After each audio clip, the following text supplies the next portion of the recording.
Good evening. Welcome to the RSU 5 Board of Directors meeting. It is Wednesday, February 2nd, 2022, and we have the full board here this evening with the exception of Candy. She is out of town, and we will get started with the Pledge of Allegiance.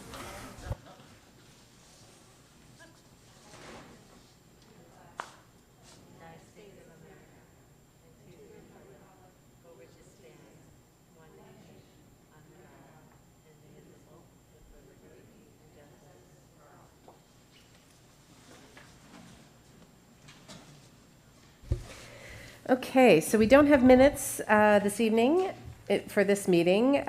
We don't have any adjustments. One adjustment, right, just a brief report from the superintendent. Okay, so we will move on to good news and recognition and start with a report from our student rep, Piper. Hi, there's a lot going on at the high school. We just started a new semester for arts. The winners of the Maine Scholastics art competition just came out, and we had 13 students who were selected for one or more awards. We have a winter concert coming up on February 8th, and last Friday, districts for chorus and band took place. We also have one acts coming up soon, which will be performances at the high school on March 4th and 5th.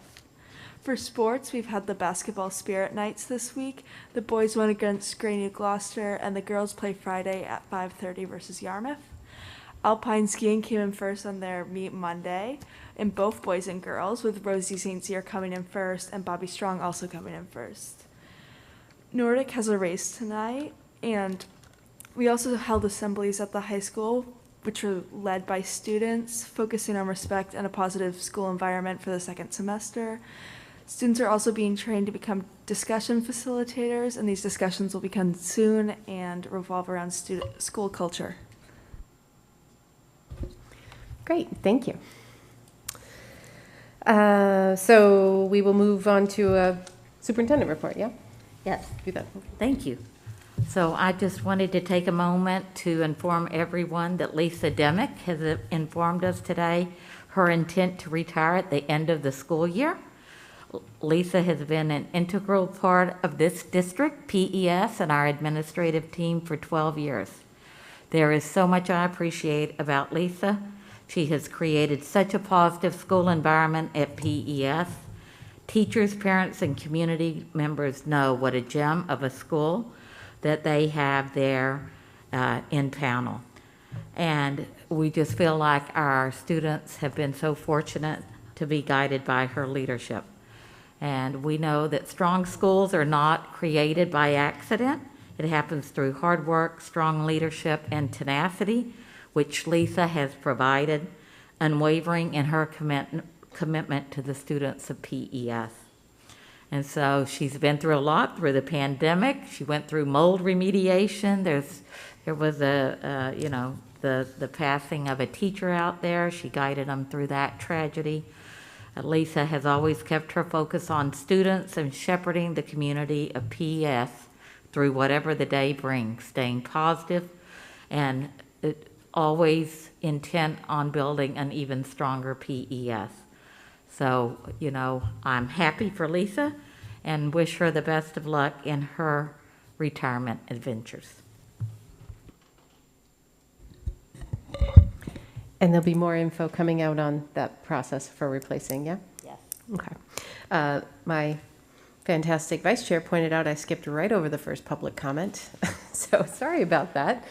I don't see people racing for the podium, but we do want to provide the opportunity if anyone's hiding back there that would like to speak. We'll have another opportunity at the end of the agenda as well. In the meantime, we will move forward. So we don't have administrator reports or board reports tonight or policy, so we'll move right on to the budget review. Okay, so usually I will start out during budget season with any updates that I may have. And so in front of the board members, you have an updated handbook. So I'm just going to kind of take you through a few of the changes or a few things that I did not mention last week. On page 2, as you consider the budget, I wanted to point out that on this sheet we prioritized our request. And then even within each tier, you'll see the 3 tiers. And none of the 3rd tier is currently in the budget. But even within each tier, the positions are in the order that the administrative team saw as the priorities. And so, for example, in the 2nd tier, if you decided not to support all of these requests, I wanted you to know that the bus driver custodian was felt like the administrators vote on all of these requests, and then they're really in the order that the votes came in. The 1st tier, because it's all enrollment driven and is guided by the board policy, we do not vote on those. It's just those are the first things that go into the budget. There was a question during the week about, does the average teacher make $87,000? And that number includes both salary and benefits. And because we don't know who the teacher will be, we always budget for a full family plan. And then we just use a bachelor's step 10 when we're budgeting. And so that is the total amount for both salary and benefits. There are still a couple of unknowns in this budget. One is the sabbatical request that you have that we will be discussing tonight during executive session. And that would be at an additional expense to the budget of $44,582. The other unknown that we're closely monitoring are our asylum seekers. So we're hoping that the 1.5 ELL teachers for next year is adequate, and based upon the numbers that we have today, it is. But if we see an uptick in enrollment, then, we might be requesting something later on in the budget cycle for that. So now I'm going to direct you to page, should have written down my pages.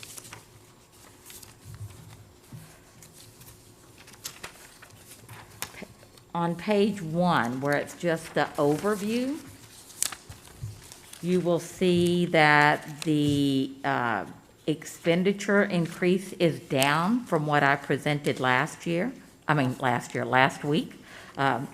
I presented 4.37, and now we're down to a 3.96% increase. And this is primarily, I think I said last week that we were still reviewing stipends. And sometimes that can be really tricky because we have a lot of stipends throughout the district. And some of those stipends are listed under like Cynthia's cost center. Some of them are listed in the school cost center. And so sometimes they will accidentally get double booked. And so that was the case with a few of the stipends. So we made those adjustments. And then we also found in, kind of going through and reviewing line by line that there were some benefits that had also become double booked. And so when we made those 2 adjustments, it brought it down to the 3.96%. And new tonight are the last 2 pages, I think, in your handbook, which would be, is it 13, 14? And so this is the revenue side that was not presented last week when I presented the expenditure side of the budget. And so you can see that the total kind of 3/4 of the way down on page 13, you can see that the district-wide tax impact is now 3.99%.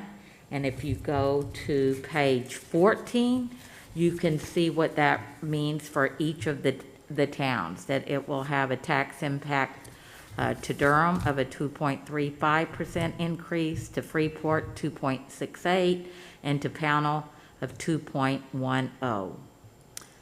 One of the things that I wanted to point out under the revenues is that you'll see that the state agency on page 13 at the bottom, that the state agency Medicaid revenues has decreased, and that really is just based on our students who are eligible to receive Medicaid. We're about halfway through the year. We have brought in $15,000 in revenues, and so we just kind of doubled that. So I think that will be down from last year. This, you can see the additional state subsidy received in the current year, that we're putting that into the shared revenues because we wanted to make that really clear to the taxpayers about our promise from last year. In this budget currently, you can see that I'm using $788,671 of the unexpended fund balance. That will leave what I think, our audit is not quite finalized, but we think, based upon what we're hearing from the auditor, that will leave an estimated fund balance of about 1.6 million. And so we think that's a good place just to have some savings for, future years. Our state subsidy decreased this year from the state by $158,954. And that's really based on a 2-year average of enrollment, and probably rising valuations is the reason that we got a little less money this year. And I think those were all of my updates. Maddie? Thanks, Becky. On page 1, the line for Region 10 has gone up from last week. It went from, last week it was at 6,308. Yes, I think I pointed that out last week, that we knew that was already an error, that we had that we had wanted to budget it closer to 5%, but that's still a big unknown. Okay. That may very well go up a lot more, or it may go down some. But I haven't really, I know that Candy told me last week that they're beginning the process, but I don't think they're anywhere near final yet. So that's probably going to change again. One other piece of information that I forgot to mention, there was a question last week that I received around substitutes, about how does this look in comparison to other years. And so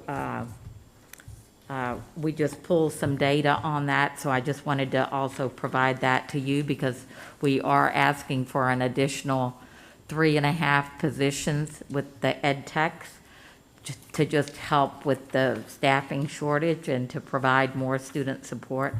And so what I did was the slide that I had last week, where it was pointed out to me that I was predicting the future, because I think I had placed the year 2022 in there instead of 2021. That slide has now been corrected and is at the bottom of that page. And then the HR person, Ashley Rand, pulled 3 other weeks from 2020 before the pandemic hit. So you can see how the numbers in the need has kind of increased for subs.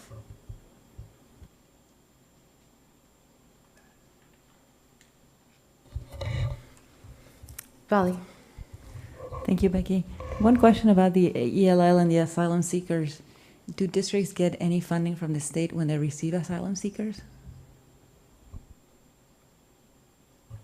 I don't think immediately, but when we do the enrollment in the 279, I think we get additional funding for ELL students, much like we do for students with disabilities. But there's not immediate relief that's sent. And also because they came after October 1st, they won't even count in the next 2 years then. They won't count this year or next year because next year's subsidy was based on them not being here. Yes, right, that's true. Okay. Jill? So looking at the ELL teacher position, so prior to the influx of students, we had a 0.5 ELL teacher. Okay, and then can you run through the reasoning of the need for the full-time addition with the new student? Is it the actual students who have enrolled, or were we planning ahead? Because it seems like the location of this group to our community is more of a temporary housing and a transition to permanent housing. So I'm wondering why the justification of a full-time addition. So I'll take an attempt at this, but Bonnie Violet, who's supervises ELL, will also be here next week, and I think she can provide added insight. So currently, in this current year, there was a 0.5 position budgeted based on enrollment. And even before our asylum seekers came, we had additional students with ELL needs come. And so we were already feeling short-staffed. When we cut it to like a 0.5 position originally, I think there was something, and now I'm just working from memory, which is always a little scary. But anyway, I think we had something like less than around 10 students.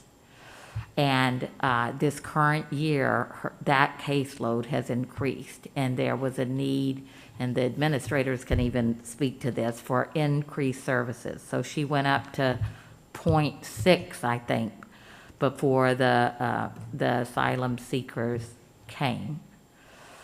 And then, even with that, I think that the principals would say to you that they felt like some of the students were really needing more services.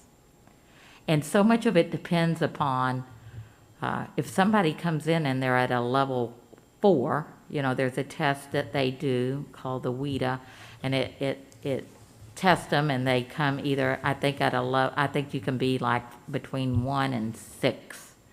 And the state says that they can be dismissed from services when they reach a 5, I believe. And if you have 10 students that are at a level 3, 4, 5, that's a very different level of service that's needed than when they come in and they know very little English and they're starting at a 1, or they have none. And so that's really what is pushing the need for the 1.5, because most of our new asylum seekers are arriving and have no English. And even though that's temporary housing at Casco Bay Inn, there's nothing that makes me believe that it won't be they have the capacity for 42 rooms, and I don't think that's going to go away.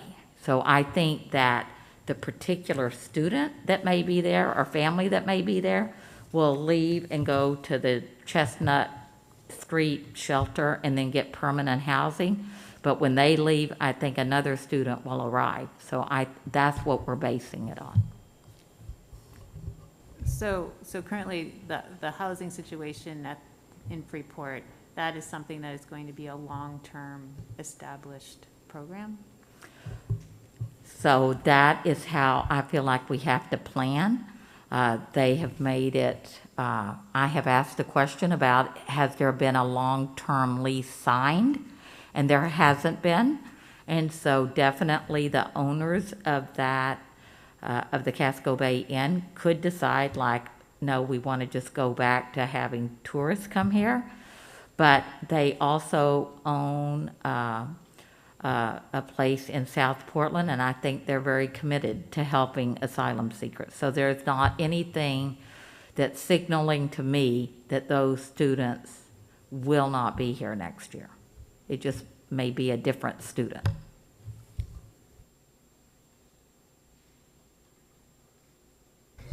And what's the current count of registered kids? I think we're holding at 15. Other questions for Becky on the overview or the revenue sheets? Okay. So we will continue with, I guess we'll start with our individual presentations from the schools and the department heads with Mass Landing School and Emily Graham.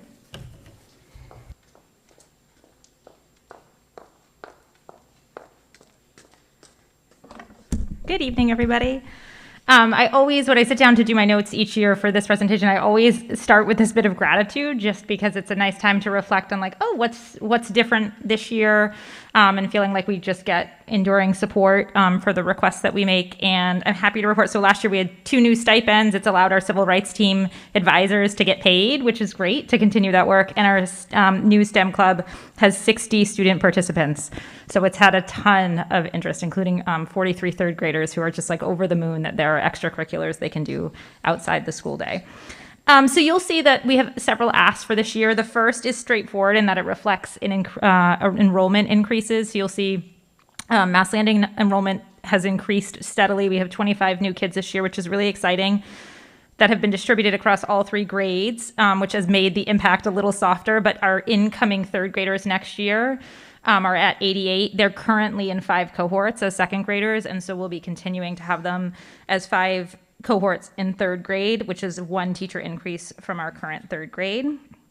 In addition, we've requested an additional ed tech to support us in 2 ways. As you've likely heard, the sub shortage is real. I pulled the data this morning. So in January, which was the most painful month, we had 28 uncovered absences in the month of January, in December 22, and November 18. We get really creative. We all hands on deck, but the reality is it does impact the work of others and often pulls from intervention services. And so this additional ed tech would help reduce and hopefully eliminate the times that we were pulling on those other services to preserve intervention for our most in need students, or students receiving tier 2 interventions. Additionally, it would give us the ability to do shorter cycle interventions. So kids who might just need like a 6-week boost or bump. I was thinking about our conversations last week on the disparities in social economic groups in terms of achievement outcomes. And one of the things we did this year, for example, is all our third graders who came in below grade level, we just rescreened those 28 kids to look at who has made progress, who's caught up. And the kids who are not, we're now scheduling them for intervention using ESSER funds before the school day. But this position would also allow us to have that kind of flexibility, so we can give kids, not kids who need 4 or 5 or 6 months of intervention, but kids who just need a little bit of boost to maintain their progression towards a full year or more of growth. The other increases or requests you'll see are around supporting the front office staff. So you can imagine school nursing looks very different than it did 2 years ago. Our school nurse works tirelessly bell to bell, but often she was who we relied on to make sure that our administrative secretary is able to eat lunch. And now that is not really a feasible option. And so this increase ensures that we can have daily support for the administrative secretary each day, as well as cover other coverage needs, because we have a greater number of lunches and recesses just due to cohorting. And then there's an additional 6 days. As we've had enrollment increases, Sarah, our administrative secretary, typically works 1 day a week in the summer, which is really difficult when we have families who are trying to get paperwork in and transition in. And so that gives an additional 6 days of flex time to use as the needs ebb and flow through those summer months. Any questions?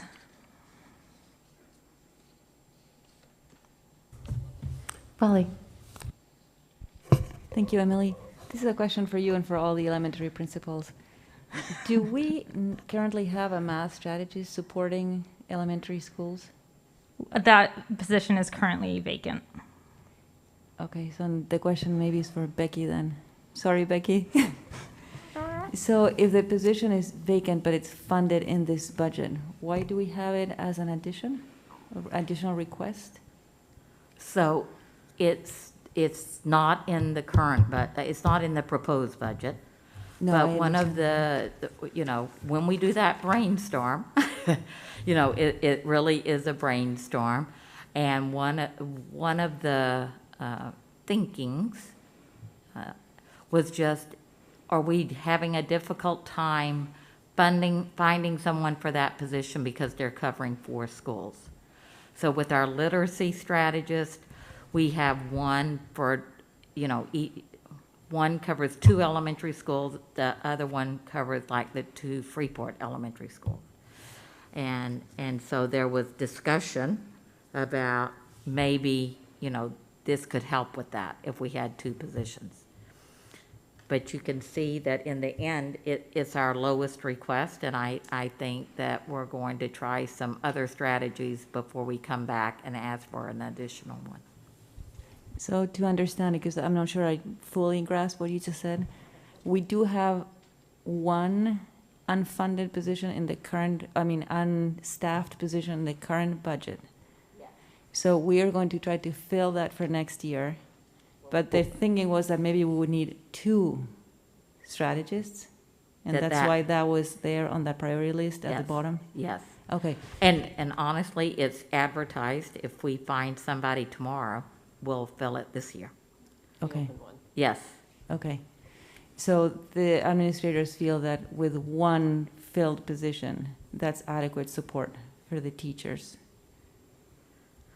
Do you want me to speak to I'm going to let Emily speak to it from her perspective. Okay. Yeah, so it being on that list truly reflects a brainstorm. And I would say it came from prior conversations when we've had conversations about the challenge in filling those roles, literacy or math. But math tend to be a little bit harder for a variety of reasons. What are all the factors that might impact somebody staying or not staying? And that's a conversation that's come up. So when we came to our budget conversation, I actually think I was the person who put it out there, which was like 2 months ago, this came up as a conversation of like having 1 person in 2 buildings and being able to develop strong relationships. Would that make a difference? And I think at this point, I don't think we feel like that is the answer. We've got a couple other ideas to get us closer. I don't think it's feeling like it's a lack of instructional impact across 4 schools, because the important thing to know is our literacy specialists work with 2 content areas. So from a content perspective, they're working with a full writing curriculum and a full reading curriculum. They're just able often to know their buildings better and the individuals and have those relationships that we know are important to coaching, right? So those are just areas of conversation. I feel like we were able to get, speak to the last year we had that role filled. And I do feel like we were able to get a lot of impact out of the role. The challenge is the person is no longer in district, right? So. Thank you. Colin? Thanks, Emily. I know this is the ELL position is not specific to Mass Landing, but is district-wide. I just wondered if you could, for a moment, maybe walk us through a little bit of like how you would see that the increased capacity there play out at Mass Landing, and maybe with a particular eye to the question of equity that we were talking about last week. Great, I love this question. It's something we've been thinking a lot about, right? Because we're kind of like living in this new normal. So the hope in having 2 full-time positions in district, in my mind, and given it'll be 1.5. Thank you, before I misspeak. And know that I'm like speaking totally for the things I think about it, like when I'm trying to go to sleep. I'm not speaking for the team in terms of how we've envisioned this. Nice disclaimer. Right before like Will's calling me on the way home. It would allow a little bit more focus at the building level. So the challenge right now is it's 4 buildings who are also on different schedules. So and then you have travel time and a block schedule at the high school, different schedules at the elementary and middle. And so the ability to schedule, like, some of the challenge, and speaks to this equity issue, when Lana and I were developing a schedule this week, like, her drafted schedule pulled kids from specials or newcomers. And I was like, absolutely not. Like, this is one of our most accessible times of the day when kids have full access, like day one, right? One of our students is playing ukulele despite speaking no English. This is like, we don't want to touch that opportunity. And so having 1.5 allows us to be more thoughtful and strategic in staffing to ensure that kids can get full pullout in a way that also preserves things we know are critical to them becoming integrated community members, and for our other existing students to have opportunities for meaningful engagement with students. So to me, that's the biggest value, is just in the ability to create thoughtful schedules that really reflect it. The other piece is to know, we had 4 students that first week who are new. 1, nearly fully English proficient, right? Despite having been in the US not that long. 3, almost no English, right? So it's also important that we're not seeing, we've talked with our students a lot about this, like, a new Mainer is not a new Mainer is not a new Mainer. And ensuring that we're recognizing that kids are coming with unique experiences. Most of them have had formal school, some in the US, some not. And ensuring that we're not just lumping, like, here's the 1-hour ELL block, because those kids actually may have very different needs. And that speaks a little bit to the assessment in the WIDA. Does that answer your question, Colin? Very much so. Thanks. Anything else for Emily? Thank you.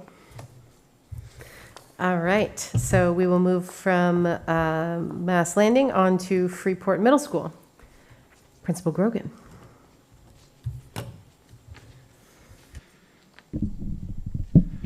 Ray Grogan, Freeport Middle School. I also would like to thank you for everything that's been added in the last 2 years. I really don't know how we'd get it through with some of the things that have been added if we didn't have them through the pandemic. 2 years ago, we added an RTI BEd Tech that's not on this sheet. And through the pandemic, when we shut down to when we were hybrid last year to this year, we've never really used that position the way we kind of sold it to you 2 years ago. But boy, we wouldn't be in the same spot we are without that. So, huge thank you for that. We've added the civil rights team stipend this year, which has been a great for our building. And then we added the technical director for our drama play this year as well. And that's been a nice addition to compensate people that are putting in a lot of time to help our drama productions, take place. So thank you very much for all of those. Those have been great. Moving into this year, I am looking for 2 additional leadership team stipends to help further support our equity work at the middle school. And these 2 leadership team positions would focus a lot on helping lead, the curriculum changes and instructional changes that we need to have. That would be through, working with teachers on their planning and their units and their resources, as well as being a part of the leadership team and looking at everything that we look at as a team, through that equity lens to make sure that, everything we're doing doesn't have unintended consequences and, helping us with that focus. But the primary is on the curriculum and helping us develop that moving forward. We do have 2 plays each year, so we would like to add a second technical director, so we have one for each play. This year we tried to split it half and half between it, and we realized that they're putting in more hours than that with it. And the last is an RTI Ed Tech that really is, when Dr. Foley has talked about the substitute issue, the last few months we've been averaging about 27 uncovered teachers out each month. And that doesn't include the teachers that are home and Zooming in. So if we have teachers that are home because they've either tested positive or home because they're with a child who has tested positive, we still prefer them to Zoom in and deliver the direct instruction, because that's better than a substitute teacher posting something on Google Classroom. But we still have to cover that classroom with an adult. And as much as the kids would prefer to be in there by themselves, we do have to put an adult in the classroom, and that does not include that. If there, were days that that was not needed, there's always students that can use additional help. The other things that, the additional ed tech that we've already added is doing besides covering classrooms to help us.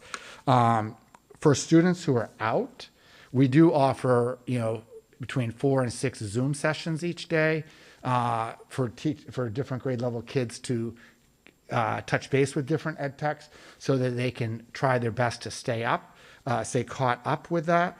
And the other thing we do is, when students are out, we, try to provide them extra support when they return if they need it. This month we're averaging, between 15 and 20% of our student body out daily. So there's a lot of work that's being done outside of school and then supporting students when they return. So that is what Freeport Middle School would love to see. Jen? I just have a question about the ed tech position. So that the one you just talked about, that was going to be, is that mostly to cover substitutes, correct? Yeah, so the new one is primarily to cover substitutes and kids that as they're coming back in, if substitutes start to, appear, we definitely have plenty of RTI, that we can do with students to help support them as well. So would that position be like a typical come in and kind of not know what you're doing that day? Will it be that kind of a position, or will it be a little bit more structured? Or so just like, wondering. I mean, it really doesn't I matter think with the it budget, really, just wondering. probably in September there may be some groups to help integrate them in because that's when our attendance is the best. This month, I could tell them a week in advance where they're going to be. Gotcha. Just because we know who's out for the week. Gotcha. So like it really depends on kind of what's going on. But I would imagine in September we probably will have some, groups to help get kids going at the beginning of the year and off to a strong start. But after that, it'll be really covering classrooms for us. Great. Thank you. Other questions for Ray?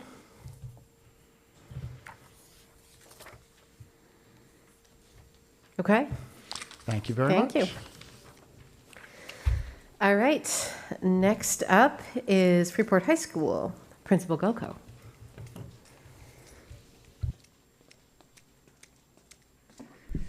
Hi, good evening, everybody. Jen Goko from Freeport High School.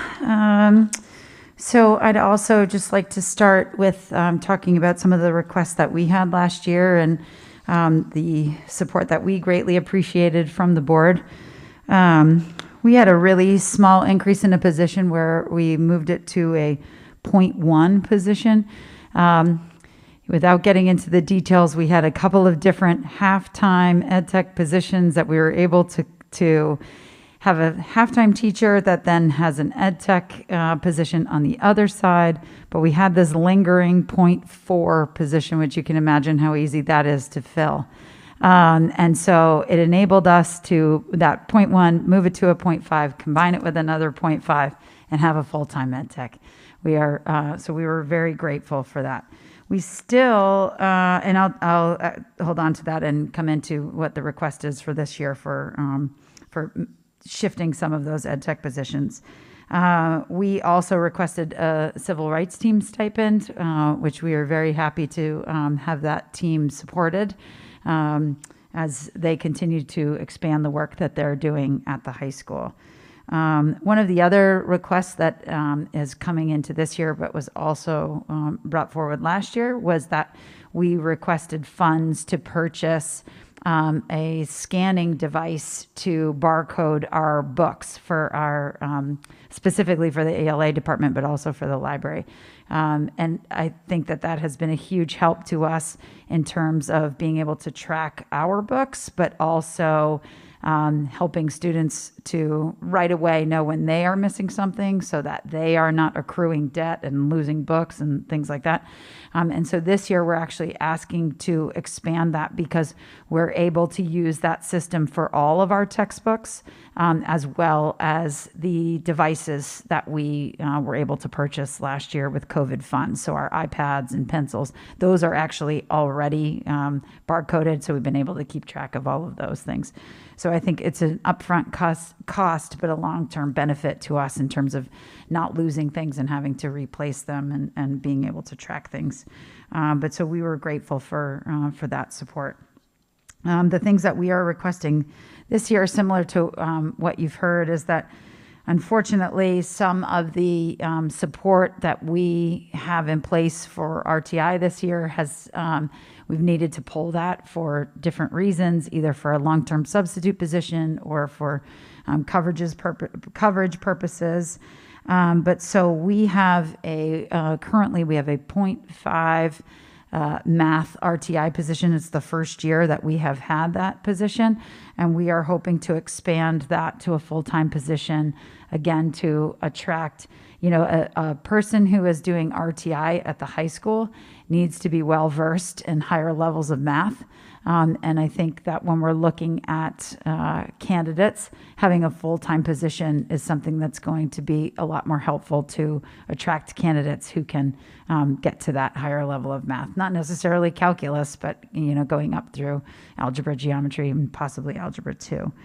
And we also feel that even if we are impacted by substituting needs, we are able to use that position kind of flexibly so that at the high school, an ed tech could cover a class while still bringing in the 2 or 3 students that they're working with individually while the other students are working independently. We've been able to do that. It's not ideal, but that is one of our solutions that we can work towards next year. And then we are also asking for a jazz band stipend. So this is separate from the band director stipend. Some of their responsibilities overlap, some of the concerts and things like that. But there's a large portion of time that does not, and that has been a volunteer position for many years, at least the time that I have been here for 7 years. So we're hoping that to have support for that position. And then some of our other significant needs is that as our class sizes grow, the SAT, the costs increase as the number of students who are taking that test goes up. We feel that it's a huge support to our students to be able to pay for the SAT, even though it's not the required state test. I think there's still, it's a crucial element to applying to college, and to eliminate that barrier of cost is something that's important to us. Something new too that we've been talking about is expanding the amount of money that we put forward for AP waivers. That's again in thinking about equitable access to programs. We have about 10% of our students who qualify for fee waivers, but from the College Board, what that means is it takes a test that's around $90 and brings it to $62. And so if students are taking multiple exams, that adds up pretty quickly. And so what we would like to establish is kind of levels of support, and that comes from families or students are able to speak to the guidance counselors if they're in need of financial support. And so there would be different levels. There would be the College Board's level, and then getting it down to, our hope is to get it down to a $20 fee with this financial support. We did the numbers and think that the $1,000 would cover us to get the number of students that we need there, and then have a handful of students that we would provide a full payment for them for AP exams. Same goes for, again, this ties to equitable access to things. The TI-82 calculators are, some of our math teachers have been wonderful at going after grants. That's how we've paid for some of those calculators that are the higher functioning calculators. They've been expensive since I was in high school. And so we would like to purchase some for students who are in need of those. The textbook management system is what I mentioned, to keep track of our materials. And then, I'm sure as everyone can imagine, if you've been to Shaw's or Hannaford lately, the rising costs of everything. Our wonderful visual and performing arts teachers actually did a cost analysis of the increase of things like lumber, fabric, the clay, almost everything, and a very high increase in photography equipment, things like that. And so those funds that we put there are just due to the increase in cost. Everything, even some of the smaller pieces of equipment that the band needs. All of those prices have gone up, and so this reflects that increase in cost. Thank you. Maddie? Thanks, Jen. I'm just curious about the SAT thing, because I know we're seeing across the country more and more colleges are going test optional. So I'm wondering if the guidance department is keeping track of our students and in any way asking them if they are submitting their test results or not, or what the general trends are, because I'm wondering if this is something that might go away. It might, but I think the problem is that students apply to such a myriad of colleges that they would have to be someone who applied to all schools who are test optional. And the wave of going test optional has not grown that large. So the chances that a student is still applying to at least one or two schools where they need the SAT is very high right now. I can't predict what that will look like 5 years from now. I think that there might be some changes, but I think right now it's important to support that. Jill? Just to piggyback on that, it just seems like that's a really high number. Like, are you going to offer a school day test, or Yes. is this okay? And so that brings me to, I just think we need to be mindful to 11th grade, because if you're offering SAT as a school day, plus the science augmentation, plus the NWEAs, plus AP tests, and any kind of SAT subject tests, I just think that is a lot of testing. And it just seems like another thing the board has been talking about recently is mindful instruction, and even talking about half days. I just think that's a lot of testing to put on one group of students. With the SAT and Saturday offerings, maybe we look at, relook at that number in the budget, and also looking at why we're offering it during the day. Because to me, that it just seems like they don't need another day of testing in the spring. But just my thought. Piper? I was going to say Piper. I'd just like to say, from a student's perspective, I'm really grateful for the fact that our school pays for the SAT exam, and especially as someone who's going to try and apply to higher selective colleges, I'll probably not just take the SAT once, I'll take it 2 or 3 times, and it's very helpful.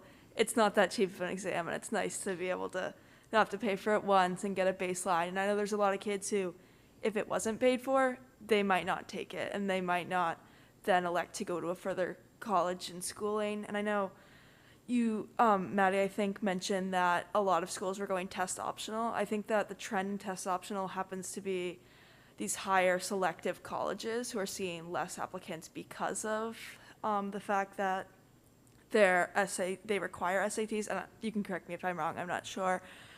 So I think it would be damageful for kids who are going to these less selective schools to waive the SATs. Thank you. And I could just comment, we definitely have the concern of the amount of testing. Some of that is not up to us. But the students, we would like this figure covers for every student to be able to take it. But if we offer it during the day, what we did last year was that students were not required to take it. We set up testing in the gym, and then other students went to class. But this is making sure that we were able to cover every junior if they wanted to. But if they were feeling over-tested, some of the students that are adamant that they won't need it wouldn't need to test. So is this, because isn't this paid for in this year's budget as well? Yeah, always. It's just an increase in cost this year. So last this year, is the incremental cost above what we already have budgeted? No, this is just the new, I believe last year, I'm sorry, I didn't bring my computer up here. I believe we requested 8,500 last year. And so it's an increase in the number of students plus an increase in cost of the SAT. Okay, so really the incremental increase, but year over year, is really less than $1,000. Yes. It's $800. Yes. Okay, just making sure. So it's not a $9,000 increase, it's a... No, we've, good point, thanks. We have budgeted for the SAT for every year. That's what I thought. Okay. Vali? So just to clarify, in the budget, the figure included is the 800, not the 9,000, So this current year, as an increase. this an current expense. year, what we asked for was 8,500. What we're asking for the coming year would be 93. Right. So the difference of $800. Right, so what I'm getting at is that usually these numbers are in their entirety an additional request, meaning the whole number is an additional request to what we requested last year. This is the only number that isn't that. So I just want to make sure that we have the 800 as the additional request, not the 9,000. Right, 800 as yes, the additional yes. request. Yeah, that's an error then. Okay. And I had another question which has to do with lab fees. I was pleased to see in your program of studies that you're eliminating the lab fees. Yes, But they were I don't actually see- eliminated last year, and that was decided after we had printed the program study. So it was in the printed program of studies, but then that was something that was eliminated. Okay, so remind me, I don't remember, did we last year approve a budget that included additional cost for the lab fees because we're no longer charging students? So we felt that we could fold that into just being a little bit more savvy of what we were spending in all of the different departments and in terms of the places where we were collecting lab fees. So we increased for photography supplies a couple of years ago, and so those changes have been reflected over time. Same with the science budget. Okay, so even though the current program of studies that we're about to approve is the one that states no lab fees, there is no cost associated with that that should be included in the budget? Yes. Okay, thank you. Other questions for Jen? The only one I had was around the ed tech position and making it full-time. Am I correct in the way you said it, is that the position is currently vacant? No, this is it's a .5 position right now, but we have taken that position to fill a long-term substitute position. So, yes, it's that's a good question. The person has been with us for the whole year, but has filled in for two different long-term substitute positions while simultaneously doing some RTI at the same time. So I guess right now for the spring semester, that .5 would be open. Okay. Other questions for Jen? Great, thank you. Thanks. All right, so rounding out tonight's budget presentations is athletics. Craig Sickles.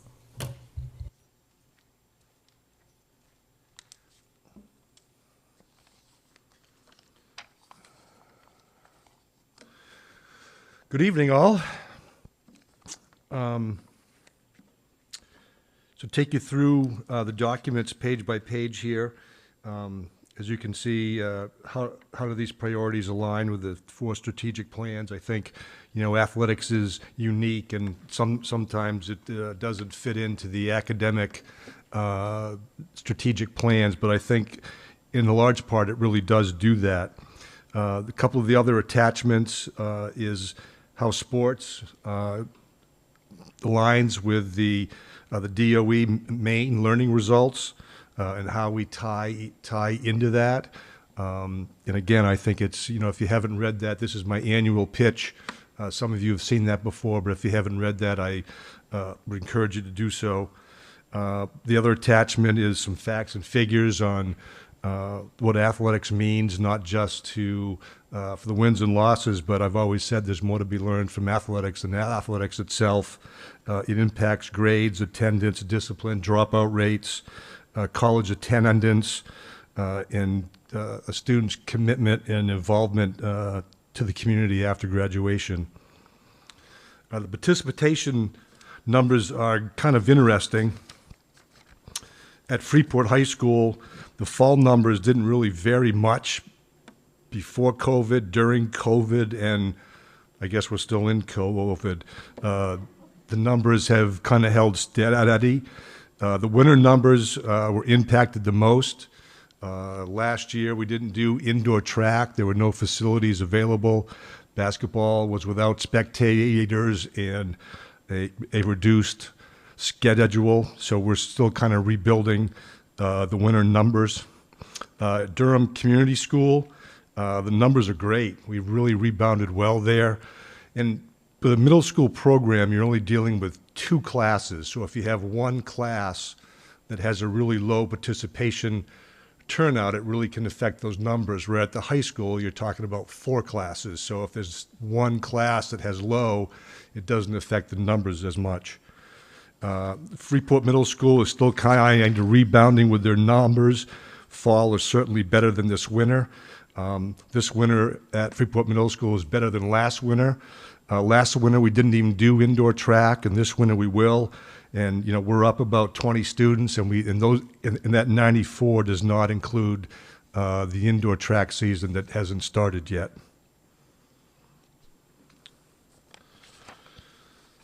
All right, moving on to this year's budget.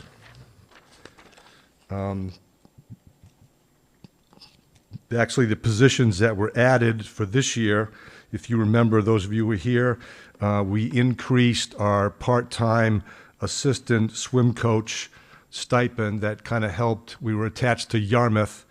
This year, we are our standalone varsity program. We have 12 swimmers. That's the most number of swimmers we've ever had. So that's what we added to the budget last year that we're currently experiencing now. And this current budget does not add any new staff. What it does add, and if you go to the following handout, which is the proposed budget phase-in plan, if you look down to 22-23, we added swimming this year with our own team, but we weren't hosting any meets, so all of our swim meets were away. This next budget has included money to host our swim meets, so instead of renting lanes for a practice, we'll need to rent the entire facility. We have clock, we have all those management details that have to go with hosting a meet. We've increased the money that we're paying to Yarmouth High School for our girls ice hockey from 7 participants to 9.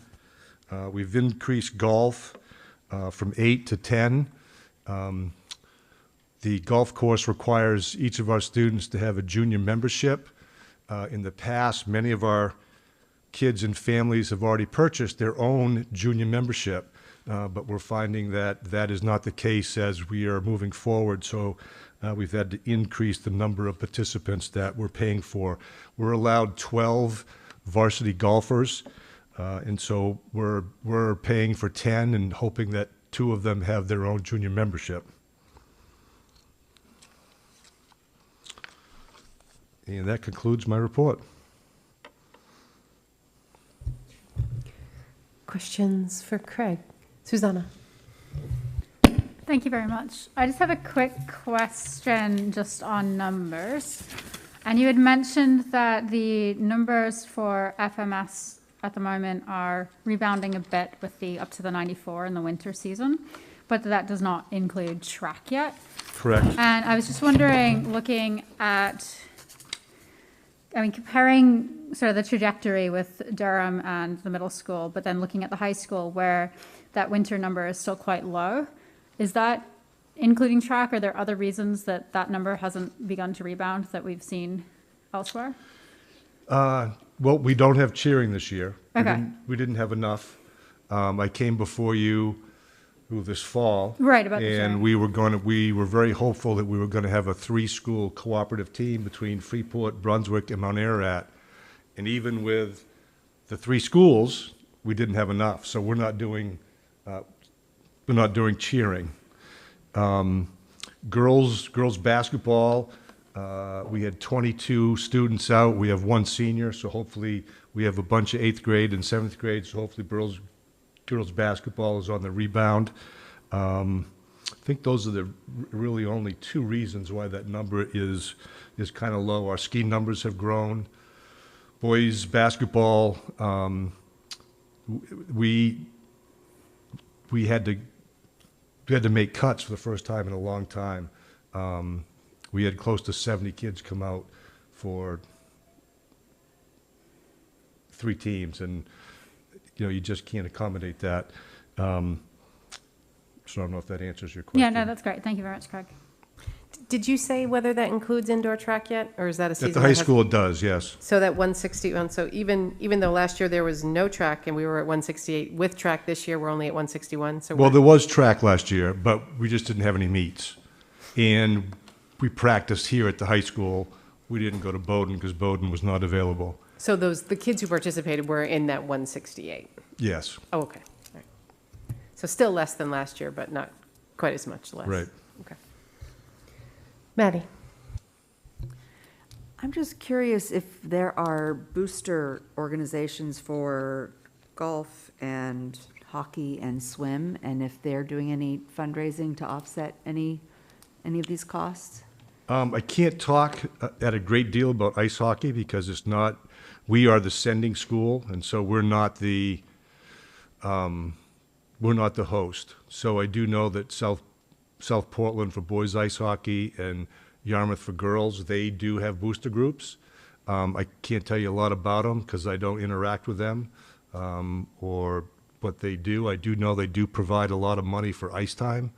Ice time is just incredible. To follow up, because one of the things I'm thinking about with golf and those memberships, it's a bummer that we're sort of hoping that some kids can pay their way and we're covering the rest, and that's potentially an equity issue. If a kid doesn't necessarily know that it will be covered, or it could be covered by the budget, that it might prevent them from wanting to get involved in the golf team, and that's the kind of thing that a boosters organization can help potentially solve for. Yeah, so again, we're allowed 12 golfers at the Freeport, the country club. We'll cover all 12. No kid's not going to play golf if they make varsity because they can't afford to pay. And just sort of along the same lines of what we asked Jen about for the swimmers from 7 to 9. So is that 1,600 for those 2 increased numbers? So it's 800 a swimmer? Is that how that works? Or not a swimming, I'm sorry, hockey? Yes. Okay, so we pay them $800 per player. Correct. Okay. And is that the same for boys ice hockey? No, boys, so it's 2 totally different entities. We pay South Portland $4,000 total. So it's just different negotiated contracts? It's a different Okay. setup, a different school, different means of funding, probably different booster support. Gotcha. Thanks. Molly? Thank you, Craig. So I do want to point out that the golf does have a boosters, and they're very active, and they do fund a lot of things. But I wanted to ask Craig if he could elaborate a little bit on the request that is not included in the budget for the athletic trainer. I remember seeing it last year, and I'm sure that you explained what it was, but I would like a refresher. Thank Sure. you.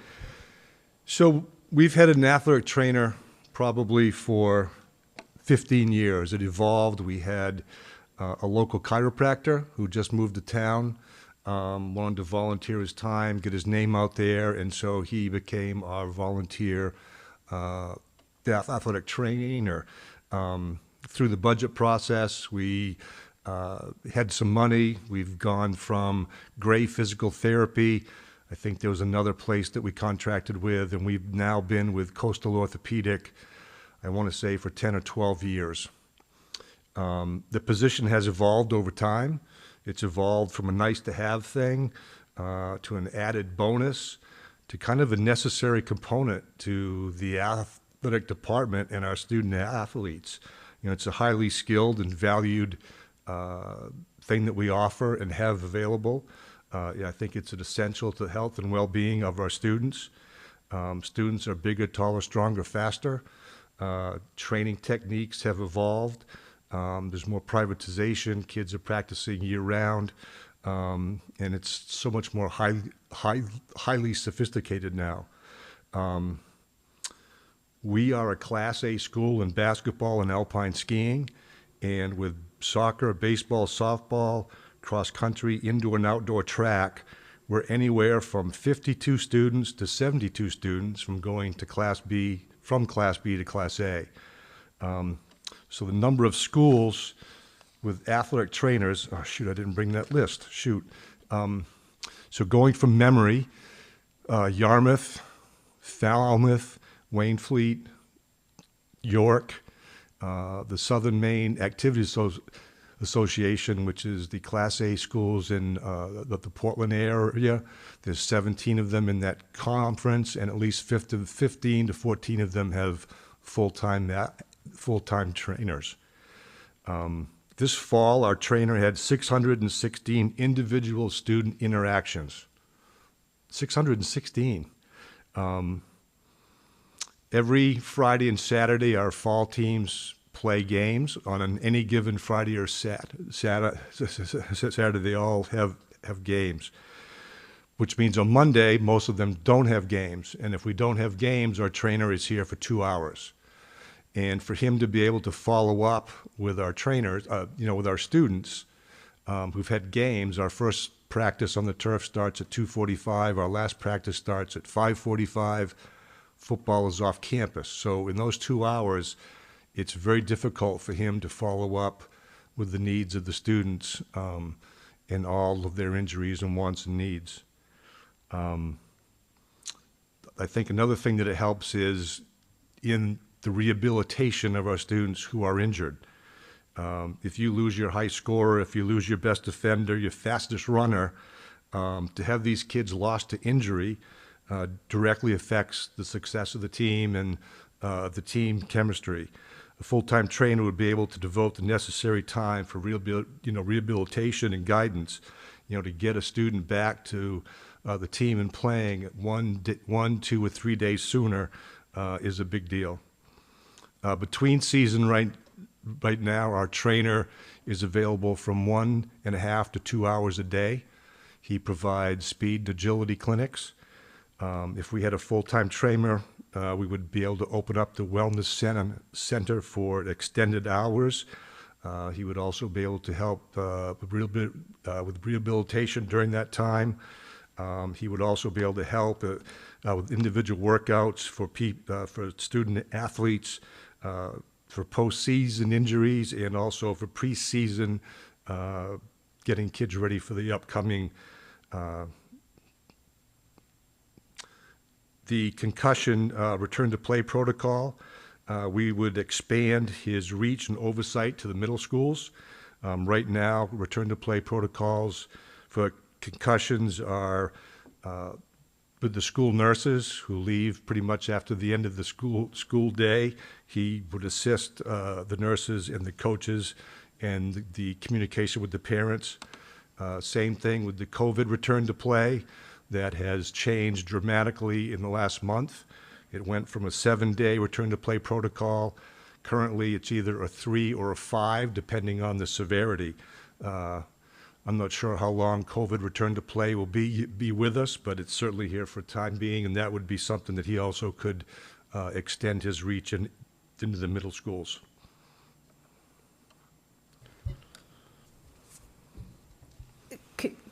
What do we pay the trainer now? We contract with Coastal Orthopedic, $20,000 a year. And that includes all home game coverage, football away games, 3 middle school football games, and up to 4 or 5 days where we need dual coverage. So if we have a JV football game at Pownell Road Field and we have home soccer, we need someone at both places, so they provide a per diem trainer to help that out. So this 53 is the increased cost, so it would really cost $73,000 for the athletic trainer full-time? I'm going to leave that for Becky to answer. I believe that's correct. I think that's what we had estimated, Craig, based upon what you'd given us for Right, other with ones. benefits. Yep. And that's This pretty comparable to what the other schools are paying. So this would be an employee of RSU 5, not a contract with Coastal Orthopedics? Correct. Jen? Thanks, Greg. Actually, I think your explanation of that was really helpful, I think, for the board. Definitely, eye-opening as to how much a trainer does. As a parent who's had students in sports, I think it's a great feeling for parents as well to have an athletic trainer at games and available. The one thing I'm thinking, though, about it that I think is great is I think it addresses our equity. I know that a lot of students who play, that interaction with the athletic trainer may be the only interaction they have if they have some kind of injury. I mean, I think we know not all are, not that this person's a medical doctor, but I don't think everyone has access to the health care that they need. And that might be, they might actually be providing something that is even more valuable than, what we think. The other thing I'll add too is the turnover rate. At Coastal Orthopedic, this is an entry-level position. When he's not working for us, he's sitting at the desk being a receptionist. And that's not what he wants to do. Mm-hmm. This is his third year with us, and this is the longest we've ever had a trainer because it turns over every 1, 2, or 3 years. And I think that piece of the athletic trainer knowing our kids, knowing the history, knowing their personalities, that trust factor that he or she gains with that knowledge. A brand new person coming in every 1 or 2 or 3 years, it's tough to provide the level of confidence and care that is really needed as opposed to someone who's here who's maybe have some more longevity. Piper? I agree completely with what Mr. Sickles just said. I know I've been a student athlete since my freshman year, and Chris knows me by name, and I don't feel like I have to see him right now for concussion, return to sports, and I don't feel like at all uncomfortable going and talking to him, or like during a game if I have to go and get my finger taped or something, it's not a big deal. And I think I could say comfortably that most student athletes feel the same way, and that's really helpful to have him there during games and during practices and just after school. Yeah, it's an interesting one because I definitely see the value. I mean, we certainly wouldn't want to cut any of the time we have him already. But from 20,000 to 73,000, that's a huge jump for what I'm hearing is, maybe a couple more hours a day in some periods. I mean, I don't know, maybe it's not. Maybe he's then full-time in our schools and doing other things. But, I mean, it just feels like there should be somewhere in the middle to get more coverage, for some of these things and increase that. But, I mean, from 20 to 73, that's a big jump. Wally? Yeah, I actually did want to ask, I don't have an opinion right now on the jump. I do want to make sure that the jump is indeed 53 and not 33, just to make sure that the entire cost would be 73 and not 53. But I also would like to ask athletic director if you have considered doubling the hours that we contract, for example, so that we'll go from 20 to 40 instead of 20 to whatever it is, 53 or 73, or other options that would increase the I services have not for had that students. conversation with Coastal Orthopedic. Okay. Is that something that you'd be interested in doing, just to? Yep, Okay. sure. Okay. Maddie? I'm guessing that 73 doesn't represent salary, but the cost of a full-time employee, like we talked about earlier, benefits, everything. Right, yep. What's that? Because we would be paying benefits, right? Because it would be a full-time position, yeah.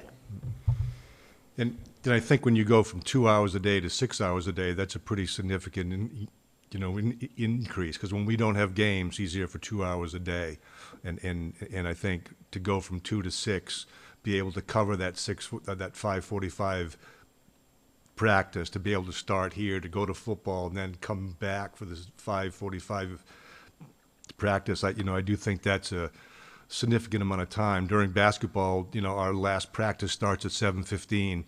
First practice starts at 5:45. He's here for 2 hours.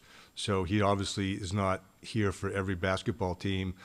Right after school, the ski team gets on the bus and they leave, and they don't get back till after practice. And if he was a full-time trainer, he would be here when they get back from practice. track is practicing at 7:30 or at night. He would be here when they got on the bus at 6:30 to leave. So I do think that's a significant change.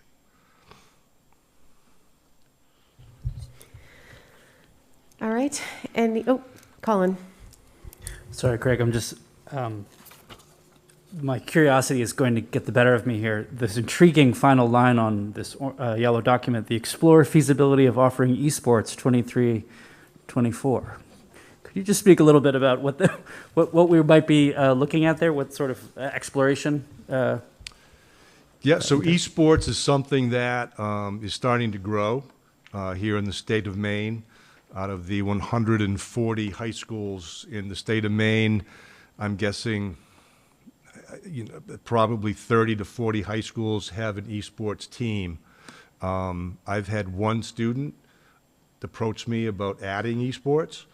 There might be others out there that might be interested, but only one student has actually emailed me or come to my office to discuss it. So I think next year we'll look at what it is, what it takes. There is some technology that's needed. We would need to pay a coach. There's some programs we would need to get. And so I think next year will be a kind of a fact-finding year to see exactly what it entails, what it costs. And there are 2 different seasons. I think there's a spring season and a fall. But that's about all I know about it right now. What sport are they playing? So they're playing, there's 3 or 4 different items. One is Madden football. They're not doing anything with weapons and guns. It's all competitive games where we have 3 or 4 kids on their laptops playing against 3 or 4 kids from another school, and we're a team. And I to tell you the truth, I really don't know much about that. So that's next year's on next year's agenda. Maybe you found your coach. I don't know. Maybe found- I would be a very terrible esports coach. But thanks for the vote of confidence, though. Thank you, Craig. Susanna. Yeah, I was just going to say, returning back to the athletic trainer, both myself having been in professional athletics, but now coaching at the high school where we do have a full-time athletic trainer. That's something that as a coach for the high school program, I rely on that person quite extensively. And I know the parents, and I'm working with, I think we're drawing from 10 different schools for participation, and just the facilities that different schools have when they don't have athletic trainers that we can offer that service. But it's just, it's parents who are saying that, they don't have other medical attention for this kid who gets injured. And a lot of those injuries are little things that you can pick up when they first flare up. And, it's sort of that equity issue that if you get this and you deal with it properly initially, Piper, whether it's a concussion or whether it's a twisted ankle, it's in the long run, having, as of today, dislocated my shoulder 10 times, the expense of doing any of that or surgery, anything like that, just skyrockets. So I think just that equity, I guess, is something that just seen both from a student perspective, coach perspective, and then with a lot of the parents that I deal with, is just really worth its weight in gold. And I think also, if you're looking at, I think that figuring out how we pay for it and whether there's contracts that we look into or whatnot, but it is certainly significantly different if we're asking somebody to double hours. Are they still going to be able to have a position elsewhere, especially when we're looking in weird hours or how to balance that? So I just really support this position. I'm happy to look into how it's funded, but I think it's something that we could really use. And I also just want to thank you for, I know you said you had your whole philosophy that you've put out every year, and I really appreciate that coming from a perspective of both a coach and an athlete. Just the thing that sports isn't just sort of your pastime that you do after school, but that it really does contribute to college attendance, showing up, getting your homework done, and just sort of well-rounded humanness. So I just thank you for keeping that focus. You're welcome. Any other questions for Craig? Great, thank you. All right, thank you very much. All right, so hopefully we've given Jen enough of a break and she's ready to come back and go over the program studies. Spoiler alert, there's no lab fees in there.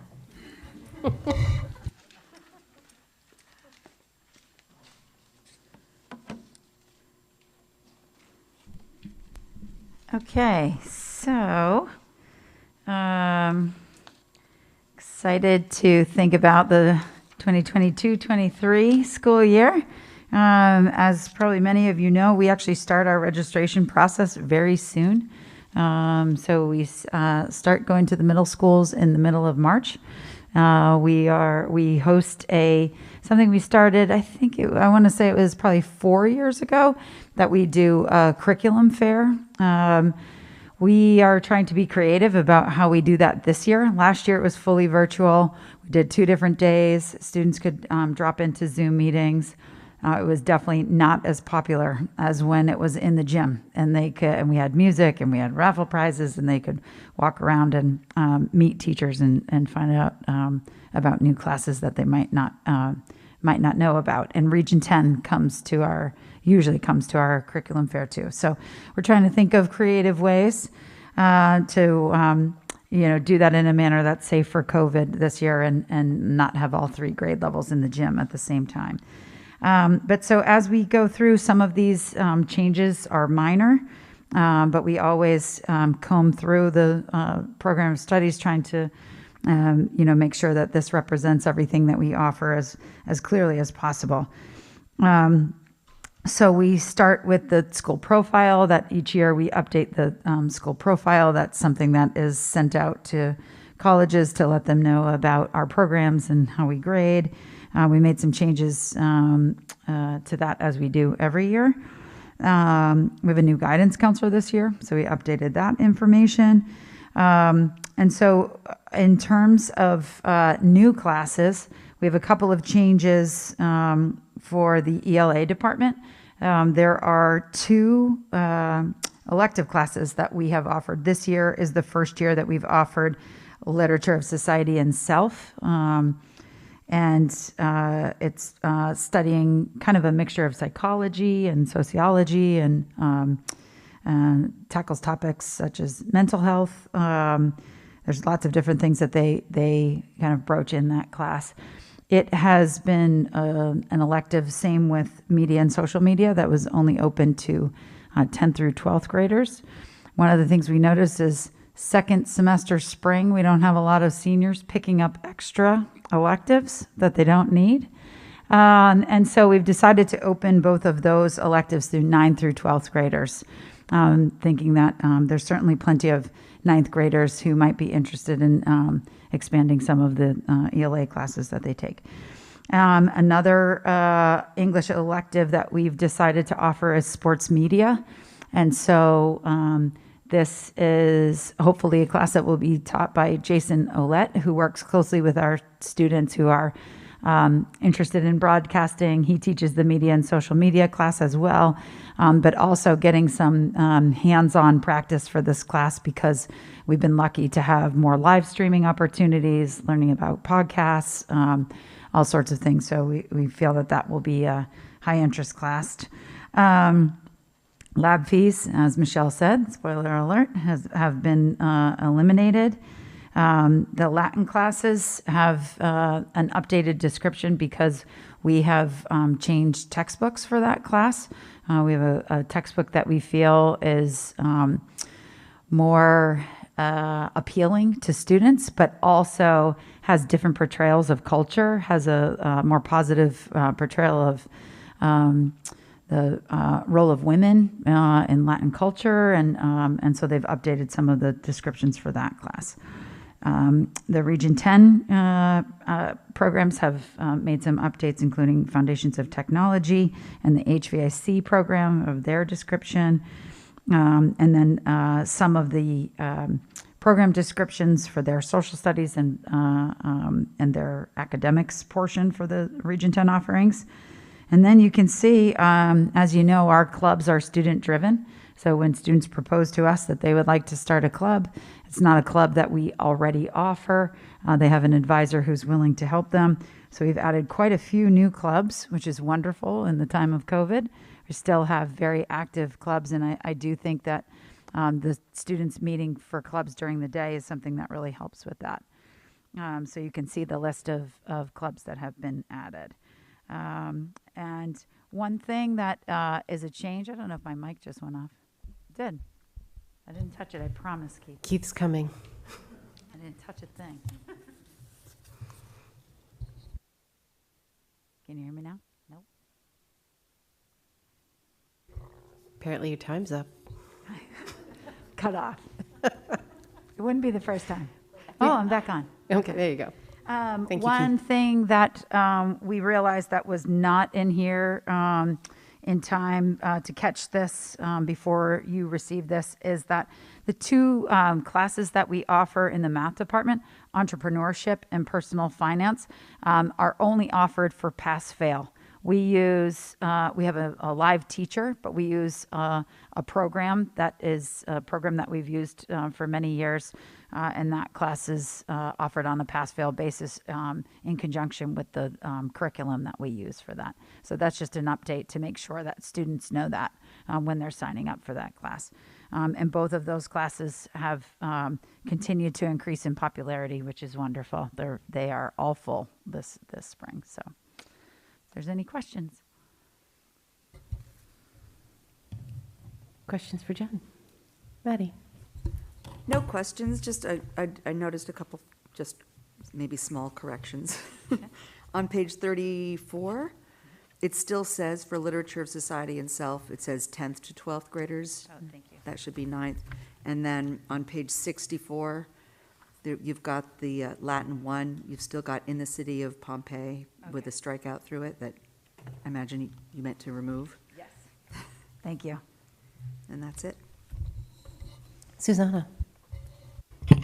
Thank you very much, Jen. I've got two questions. The first is, if I'm recalling correctly, there were some issues with Region 10 in the past about math requirements and different requirements that Freeport had compared with other schools. And I was just wondering whether you can speak to that or give an updated situation of how feasible it is for our students to be attending Region 10 to the extent that they want to be and not having our requirements different. So that's my first question. So I'll know if you want to take that one first. Yeah, so we have a higher math requirement than many of the high schools around us. There are quite a few schools around us that require 3 years of math, and we require 4. And so we've been talking with the guidance team as well as with the staff at Region 10 just to make sure that they are able to get integrated credits, that we're looking at the program that they're involved in. And so it definitely is something that, you know, the comparison of the 3 sending schools of Region 10 has varying levels of complexity for what that means. It is quite difficult for a student, as I think I've shared with the board before, to go as a 9th grader. But that is something that we do have some 9th graders who are going this year for the first time. What we find is that it's really difficult to give them intervention. So they are okay in their math class, but if we see that they're struggling in math, which is the case with a couple of our students right now, they don't have space in their schedule for RTI or for support, which is a difficult situation. Region 10 tried to host Algebra 1 and a geometry class a couple of years ago, and for multiple reasons that didn't work out. So it's definitely something that we're still working on. It's a challenge, similar to our bell schedules being different. But, you know, we try to eliminate as many barriers as we can for students to go to Region 10, but there's certainly complications, particularly for our 9th and 10th graders. Our 11th and 12th graders, it's very rare that unless they have struggled with credits in the past and they're trying to catch up on credits, it's pretty rare that they would have an obstacle to not allow them to go to Region 10. Great. Thank you very much. And my second question, and I'm sure I can come up with an answer for this myself, but looking at the additions of the electives, and in the past, I know I've asked probably about 2 years ago about environmental science and climate science specifically, because there's been some discussion in the community and amongst students specifically wanting to learn a little bit more about that and saying that, looking at sort of climate science was sort of, the end of AP environmental science. And I know there is a first year Earth Systems class. And I was just wondering if there's any looking into sort of other electives in other departments such as science. I mean, we're adding a couple of English, and I understand you're mentioning that the sports media is taught by a teacher who teaches. I mean, it fits quite well within what teachers are already doing and having the time to do. So I was just wondering whether there was any interest or discussion more about electives in the science department, particularly looking at environmental questions. So I would say great segue for next year, because that might be one of my requests next year, is that it has come up about looking at other schools and their science offerings. We are well staffed for what we offer right now, but our science department is fully scheduled. And so in order for us to add an elective, something would have to go, or we would have to add staffing. Some students have approached us about adding an outdoor guide class. That's something that they're really interested in. Then, so that would involve some environmental science studies in that course. There's a curriculum that goes for that course that specifically studies that. But again, our teachers right now don't have the space in their schedule. So it's something that we're going to look closely at. Our science electives continue to grow. So for example, forensics, which used to be a class that wasn't very full, as criminal justice has increased as a pathway in college, we see more and more kids signing up for forensics, and those classes are full.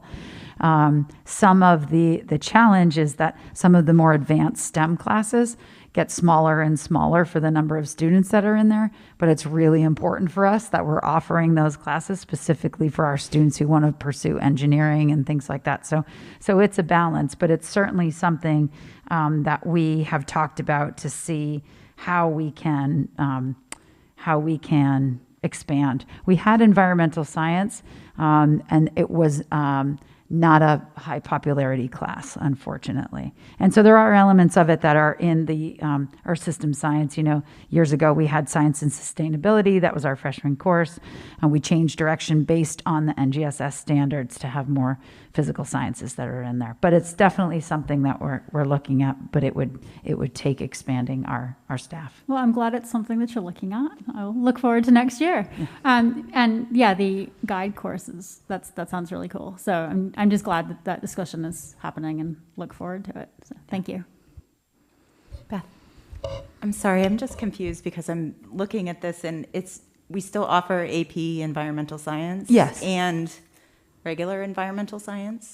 So we didn't offer environmental science this year because of lack of signups. Okay, but it's still in the course book, so it's still offered. So if people are interested, there is a course, yes. Environmental science. Yes. Okay, thank you. But I think thinking about it in changing it to be an elective course that's a half-year course sometimes changes the attraction to that class, that it might fit opposite of another course better.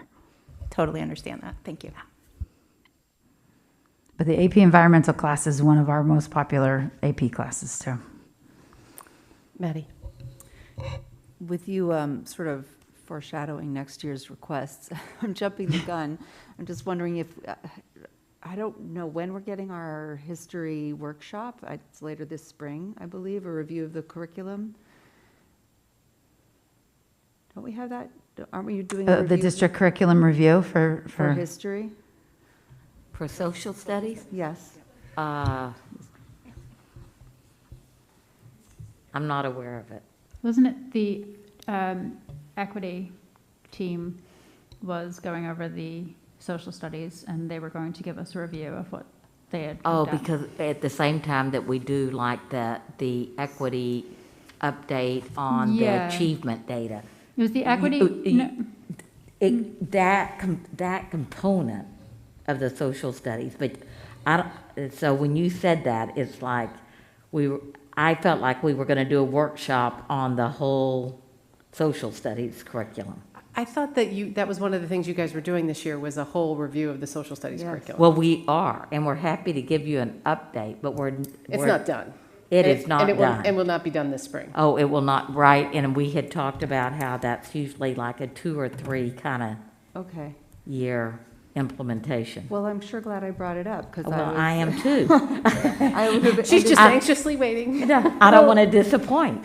So we can definitely, when we're ready to give the update about the academic achievement data and the discipline data, that I think we were going to weave that all in and let you know where we are with it. Because one of the places that I'm most keenly interested in seeing, if we determine as a district and a board that there are things that we might want to change, I imagine it would be at the high school level curriculum, but maybe not.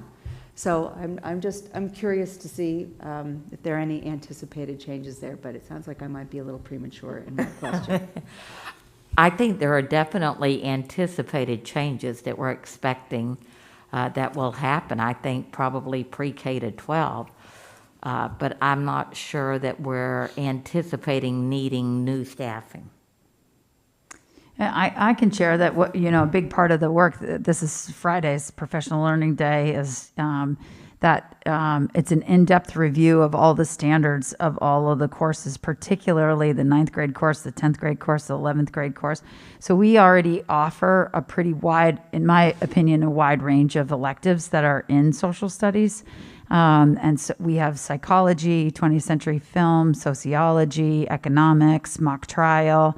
And so I think the focus right now is looking at what's the content of the required courses, less than, and it might be that we create a new elective. We have had classes like Balance of Power that has smaller numbers. And so another one we call CGI, which is Contemporary Global Issues. And so those are ones, to Beth's point, that are that we offer, and the number fluctuates of who's interested or not.